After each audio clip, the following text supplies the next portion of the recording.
এই পর্যায়ে আমরা আমাদের মাদ্রাসার চতুর্থ শ্রেণীর ছাত্রছাত্রীদের ফলাফল ঘোষণা করছি। চতুর্থ শ্রেণীতে প্রথম স্থান অর্জন করেছে ছোট সালন্দি আলাউদ্দিন ভাইয়ের মেয়ে মোসাম্মদ আদিবা।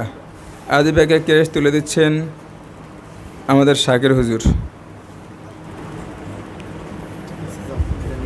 চতুর্থ শ্রেণীতে দ্বিতীয় স্থান অর্জন করেছে বল্লভদী পশ্চিম পাড়ার ময়না ভাইয়ের ছেলে মোহাম্মদ তামিম। সামনে চলে আসো।